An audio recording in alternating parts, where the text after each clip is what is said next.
Okay. Yung sa Shoutout muna kay sir ulit. shoutout po sa mga viewers. Ayan. Thank you, sir. Good morning mga kadadas. Ayan, isang mapagpalang araw po sa ating lahat.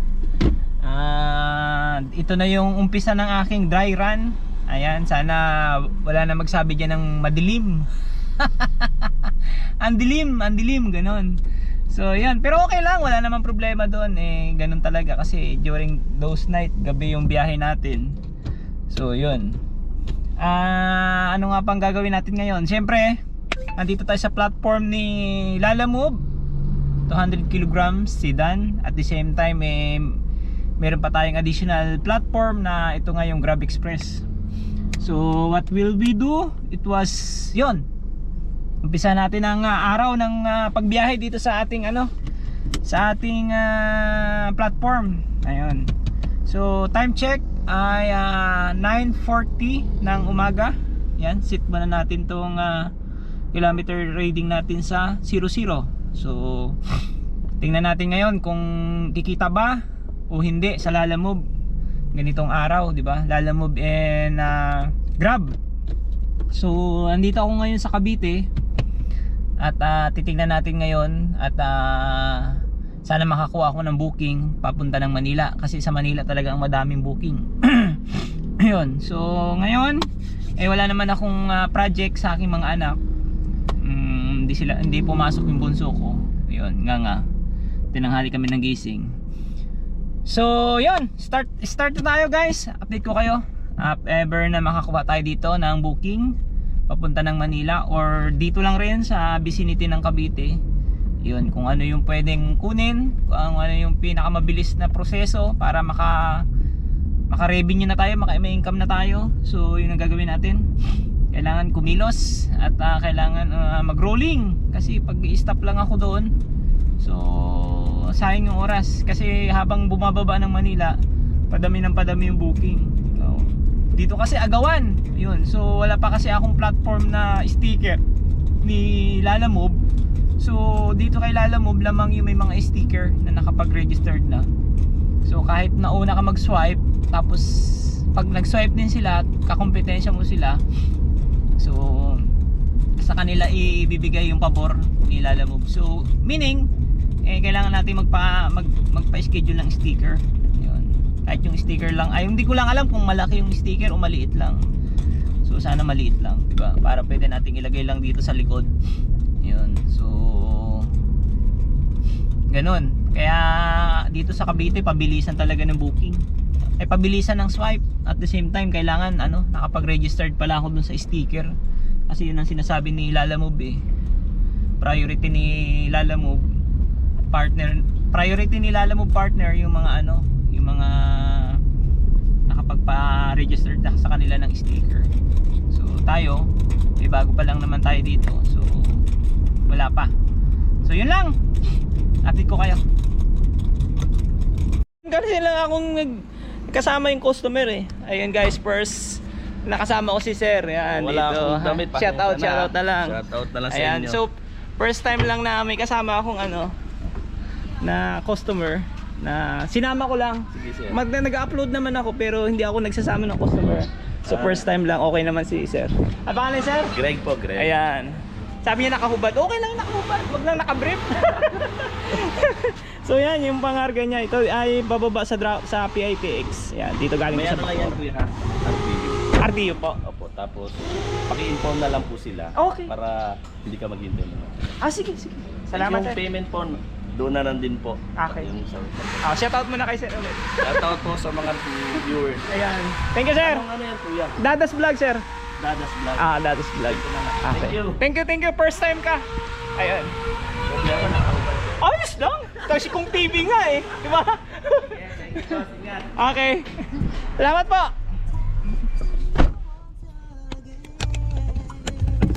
So yun. First appearance natin na may kasamang customer. Ayan. Ito guys ay ang amount na to ay magkano ba to? Syunga lang Teka lang.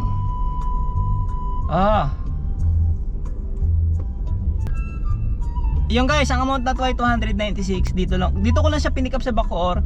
And then ang drop off na to ay sa PITX Rao sa may RDU. So pag malapit na tayo doon, tawagan na lang natin sila. Okay, update ko kayo.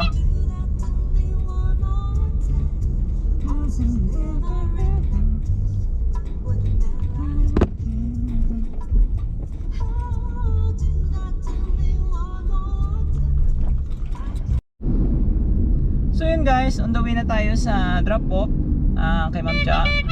At the same time, din na natin to kukunan ng ng double booking. Head northwest on Bacoor Boulevard toward Ernest Street. Ang layo niya ay 7. Continue for 8 kilometers. Yun. 8 kilometers. 14 kilometers, sorry. In 30 minutes. So yun. At on the way na tayo. Ayan.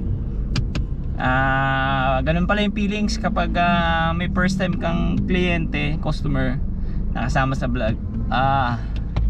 Ayun, kinakabahan for the first time, pero okay lang. Ayun, parang sanay na sa camera. Alright, update ko kayo. So yun kaka-drop off lang natin dito sa PITX mga kadadas, at mabilis lang. So search ulit tayo ng another booking. Ang daming booking ngayon, so mamimili na lang tayo. Parking tayo dito sa safe para hindi tayo matikitan dito sa may PITX. Okay, update ko kayo.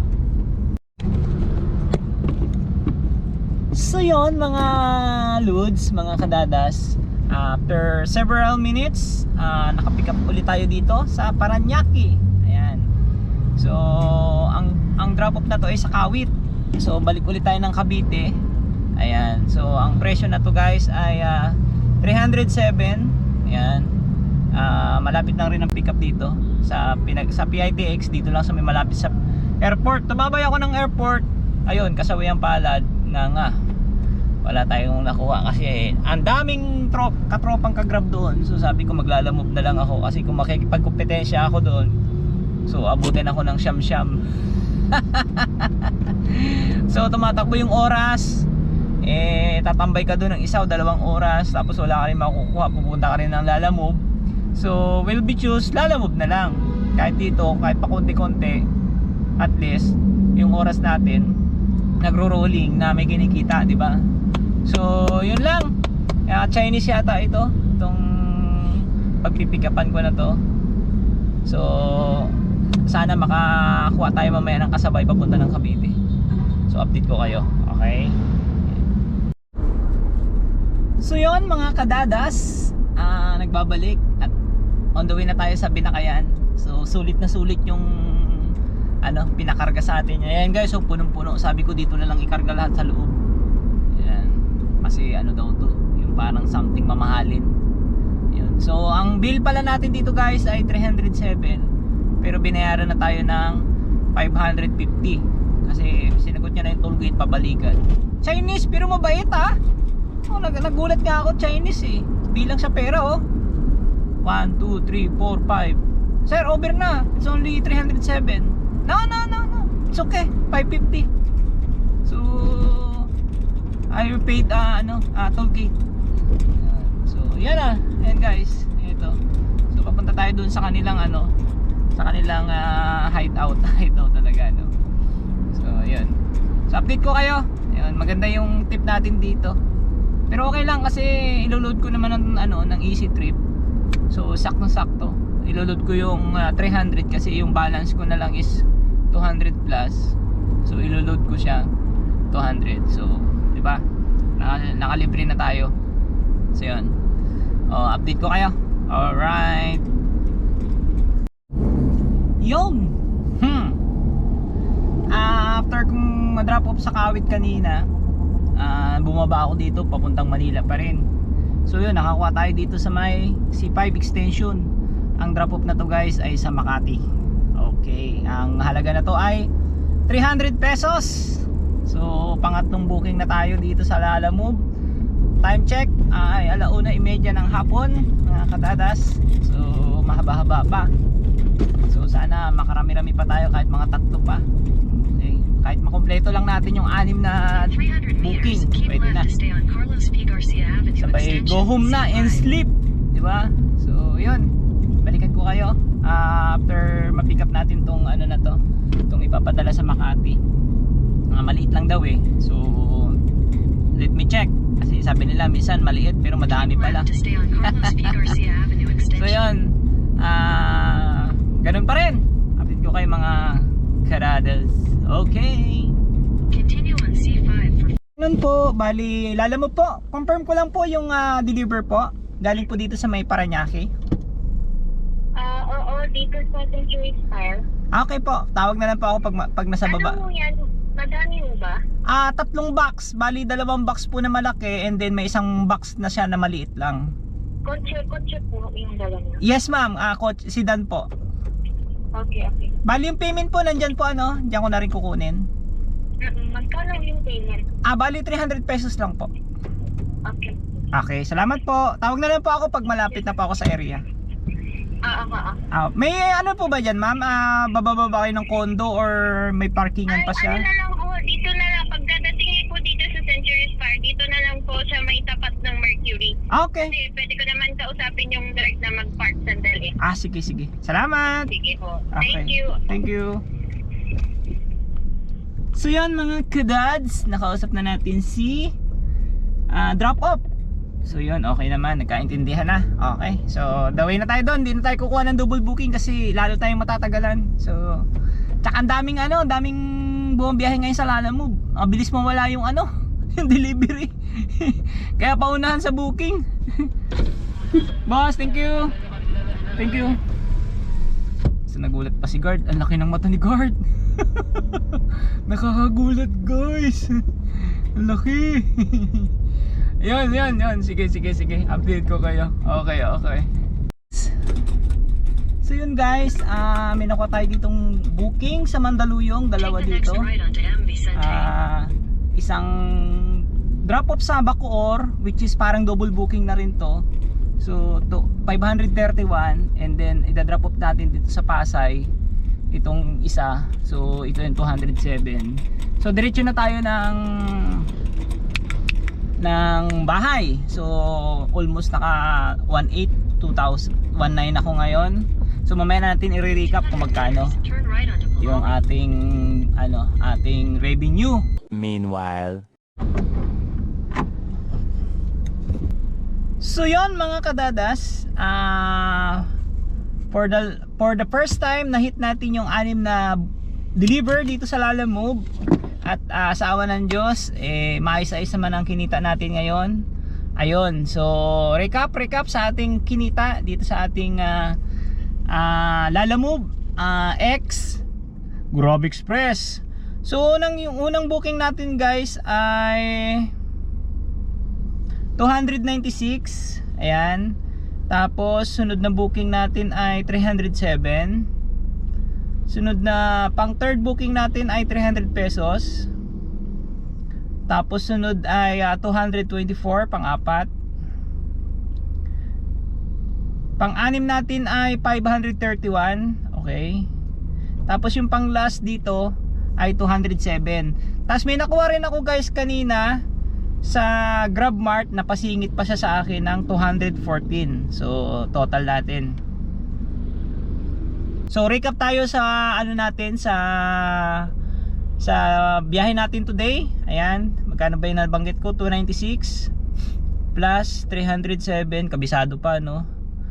Plus 300 plus 226 plus 531 plus 207. Yan. 1867 tapos plus yung 212 sa GrabMart. Ayan, mayroon tayong 2079. So ilang oras yung ang kinonsume natin? 8 hours. So 940 ako kanina lumabas dito, pero nakakuha ako ng booking around around 10:30. So 11:30, 12, 1, 2, 3, 4, 5, 6. So meron tayong 8 oras dito sa ating delivery dito sa ayan, pasensya na kayo, madilim na kasi anong oras na, mag-8 na. So yun, kailangan talaga dito sa Lalamove, kailangan expertise ka talaga. big shoutout dun sa mga newbie. Kailangan mahabang ano nyo, mahaba yung patient ninyo, lalo na sa mga traffic. Although ako sanay na ako dito sa vicinity ng Manila, so kahit papano kapag alam ko yung area, mas naunahan ko si Waze or si Google Map, like sa mga delivery, di ba, sa mga shortcutan. Kasi si Google Map or si Waze, ituturo ko na yan sa malayo, ipapaikot ka pa niya. So kung bago lang kayo dito sa system na ganito, for sure mahihirapan talaga. Yun. So yun lang ang aking opinion dun sa mga papasok ng Lalamove, like Grab Express. Yun. So kailangan talaga dito guys, tiyagaan talaga. Yun. So kung hindi ka pa bago dito, sigurado sinasabi ko talagang mahirap. Yun. So ang delivery sa Lalamove, tsambahan, kailangan mabilis ka. Tapos pangalawa, may required kasi si Lalamove na kailangan may sticker. So kailangan yun, may sticker talaga, para pag swipe mo, isa ka sa mga priority ni Lalamove, para mabigay sa iyo yung gusto mong biyahe, no? Like sa malayuan, like katulad dito, kailangan pag galing dito papunta ng Manila, kailangan meron kang sticker, kasi priority ni Lalamove yung may sticker. Hindi ko alam kung saan nilalagay yun, dito sa likod or sa gilid. Basta alam ko maliit lang yun. So yun lang. At sana meron kayong makuhang konting tip sa aking ginagawa, no? Yan. So kailangan talaga expert ka, kailangan sanay ka talaga sa proseso ng delivery. Tsaka kailangan, palagi kong sinasabi, kailangan may load yung cellphone ninyo, may pantawag kayo sa pick up and drop off. Yun. So kung saan siya pwedeng i-drop off, kung saan siya pwedeng pick upin na mas mabilis at mas maayos. Kasi minsan umaalis yung pagpipick upan mo, umaalis yung pagdadrop offan mo, so hihintayin mo. Kailangan ma-inform between pick up and drop off. So kailangan ma-inform yun. So yun lang. Marami na akong sinabi, pero totoo yun guys. Kailangan talaga ganun. So yun lang ating munting vlog today.